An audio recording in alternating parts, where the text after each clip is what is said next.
Fala pessoal, bem-vindos a mais um vídeo aqui no canal e hoje chegou aquele dia que vocês tanto gostam de analisar a carteira de inscritos. Na verdade, dessa vez eu separei 3 carteiras de assinantes da Dollarame, que é a nossa casa de análise, né? Onde a gente tem as recomendações, treinamento, Telegram lá com a galera, tudo mais, que agora tá fechado as vagas, mas você pode entrar na lista de espera que eu sempre deixo aqui na descrição para quando a gente abrir novas vagas você possa entrar. Bom, basicamente eu pedi para os assinantes me mandarem as carteiras deles para eu analisar e escolheria 3 para analisar aqui para vocês no vídeo de hoje. Então a gente vai abrir a carteira deles, ver qual que é o comentário sobre o que eles esperam pro longo prazo, se é mais dividendo ou crescimento, e eu vou dar minha opinião sobre o que eu tô olhando na carteira deles, alterações, percentuais de ativos que eu colocaria, adicionaria, tiraria, e isso com certeza vai ajudar vocês a também pensarem sobre a carteira pessoal de vocês. Então eu acredito que soma bastante para ambos. Se você gosta desse tipo de conteúdo, desse vídeo aqui no canal, não se esqueça sempre de deixar curtida aqui embaixo. Estamos quase chegando a 100 mil inscritos, hein? Até final do ano, espero que a gente consiga bater essa meta. Então já vamos para a primeira carteira sem enrolação nenhuma e vamos lá. Bom dia, Léo, estou enviando o print da minha carteira para eventual avaliação sua. Tenho 57 anos e meu objetivo principal é renda em dólar, mas com uma fração menor de ativos com potencial de crescimento ou de maior risco. Ou seja, é uma pessoa que já tem uma idade um pouco mais avançada, 57 anos, que também é super novo ou nova, né? Essa pessoa aqui em específico quer focar em dividendos e menos em crescimento. Vamos dar uma olhadinha na carteira dessa pessoa. Bom, essa foi a carteira que a pessoa mandou pra gente aqui. O que a gente pode observar é que tem bastante ativo, pelo que eu olhei aqui, interessante, tá? Então vamos começar pela Bev, que é uma ação de saúde muito boa, que paga bons dividendos, tá com um percentual legal de 6%, né? Eu evito colocar mais de 10% numa única ação, porque eu acredito que você corre muito risco, só se você confiar mesmo naquilo que você tá investindo, mas já é uma boa distribuição. A MEN, né, que é uma ação que paga dividendos mensais, é uma das únicas ações que paga dividendos mensais que eu acho interessante, o percentual tá muito legal. McDonald's, né, não faz falta na carteira de muita gente. Monster, essa é uma ação bem legal, né, não sei se sabiam, mas a Monster foi uma das ações que mais valorizou nos últimos 30 anos na bolsa americana, hein, aquela lá de energéticos gigantesca que Coca-Cola tem uma participação. Ela é um pouquinho mais arriscada, né, mas como a pessoa falou, não é o foco dela, então ela tem até 6% aqui da carteira. Microsoft, acho incrível também. MDT, que é uma empresa da parte de healthcare bem legal também. A gente tem essa STLD. Eu não lembro do que era essa ação, mas olhando aqui, Steel Dynamics é uma empresa que faz a produção de aço americano, tá? Um produtor de aço americano em si. Parece que teve uma valorização bem forte aqui de 2020 para cá, né? Sofreu um grande hype. Não sei se é uma ação muito boa para dividendos, né? Mais crescimento. Então, para olhando a carteira dessa pessoa, não seria dividendos, né? Mais uma diversificação aí também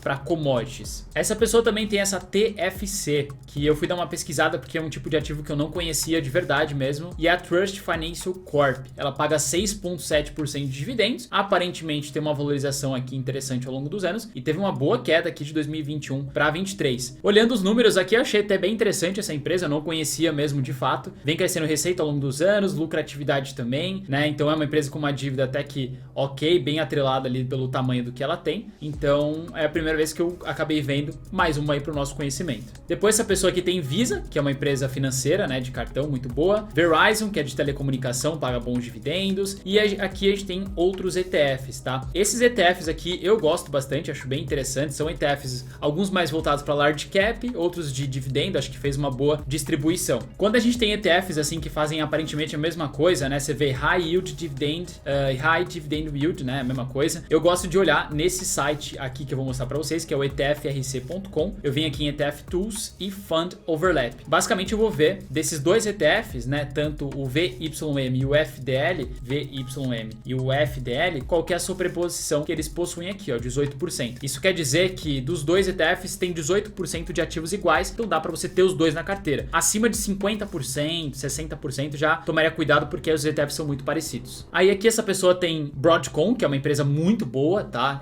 Paga dividendos também bem interessantes. E aqui a gente tem a parte dos REITs, tá? Todos esses REITs aqui eu acho bem interessantes. No caso o MPW é um dos que tá mais arriscados agora por conta dos inquilinos, tá com dificuldade, né? O hospital como um todo tá com problema financeiro. Então eu colocaria um percentual até menor do que 7% hoje na carteira, talvez algo perto aí dos seus 3% aí, por ser um ativo mais arriscado. Não venderia, mas colocaria um percentual menor, principalmente nessa pessoa aqui que tem uma idade um pouco mais avançada e que é algo mais de dividendos. Eu gosto bastante do Realty Income, né, que paga dividendos mensais. Ela colocou 11% na carteira, o que é excelente, né? Você vê que é um foco maior em dividendos. WPC também é um REIT muito bom de dividendos, 11%, super show. E a gente tem esse PCH que eu fui pesquisar aqui agora e eu esqueci de qual que setor setor que ele era. E aí fui dar uma olhada, ele é daquele setor que é bem diferenciado, que é a parte de floresta. Então ele vai lá, compra alguns terrenos, planta essas árvores, depois vende, etc. E é um REIT que veio crescendo receita, mas o FFO é um pouco bem volátil, tá? Então tomaria um pouquinho de cuidado, não quer dizer que você tem que tirar esse ETF, mas tem que ficar de olho porque o FFO ele acaba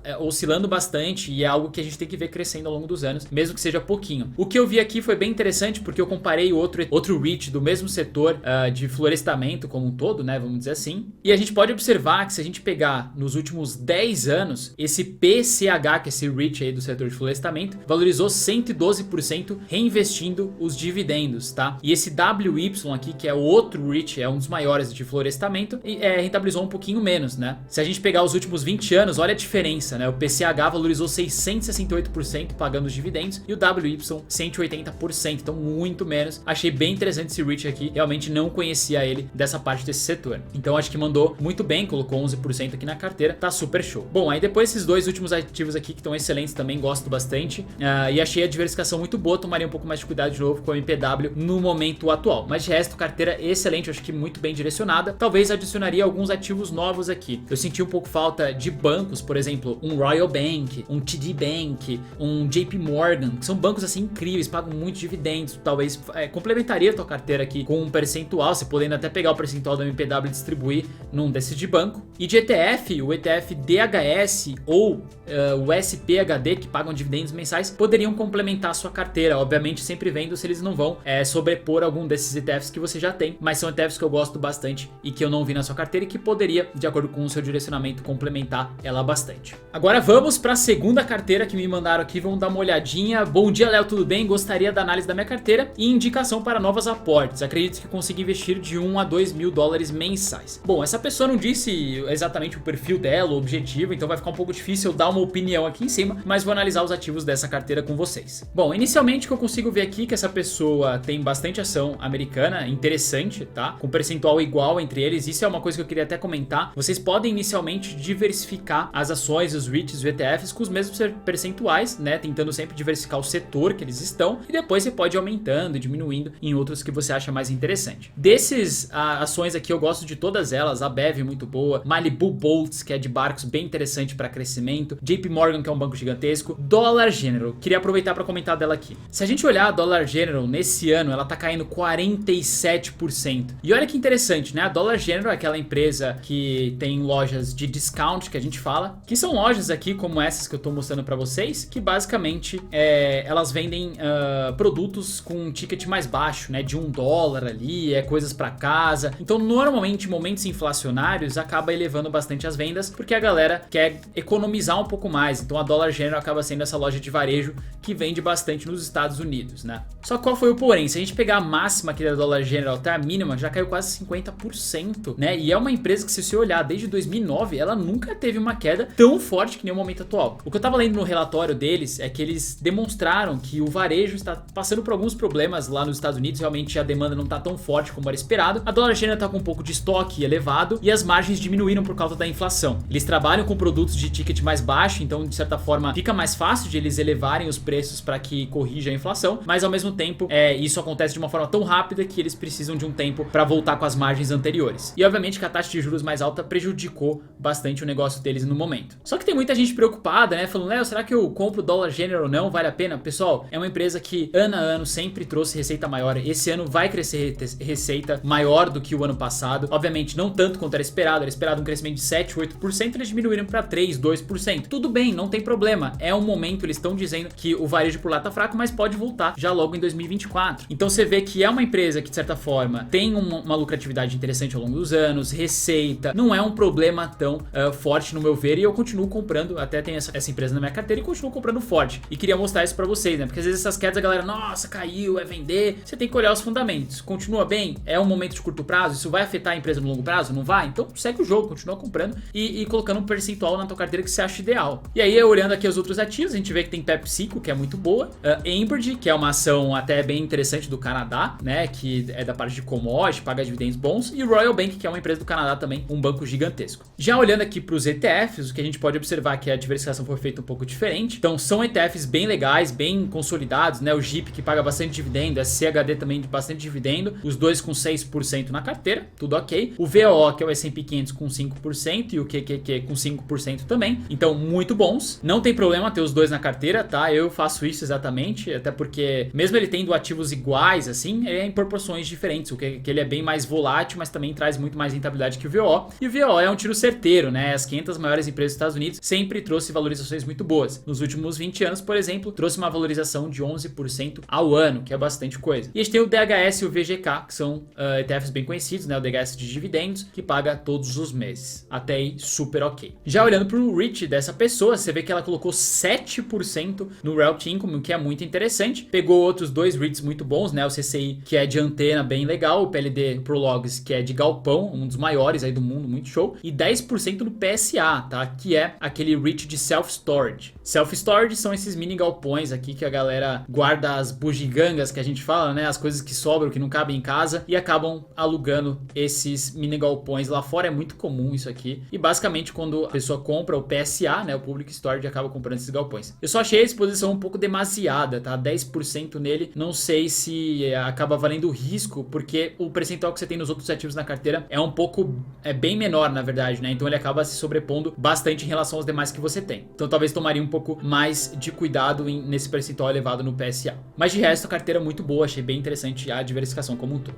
Sendo bem sincero, não consigo ver aonde adicionar um ativo nesse momento, porque até não entendo um pouco do perfil objetivo dessa pessoa. Então acho que os ativos que estão aqui estão excelentes numa quantidade ideal para principalmente quem está começando. Agora vamos para a terceira e última carteira aqui que eu separei para a gente analisar em conjunto. E lembra, se você está gostando desse vídeo, não se esqueça de deixar a curtida aqui embaixo e se inscrever no canal, hein, porque isso ajuda a gente bastante a continuar fazendo vídeos parecidos a esse. Olá, Léo, espero que tu e toda a equipe esteja bem. Adorava ter os inputs sobre a carteira montada. Alguns pontos. Tem um perfil moderado, mas gostaria de começar a arriscar um pouco mais à medida que a confiança vai crescendo. Parte da minha proteção está por Portugal, fundos de pensões, né?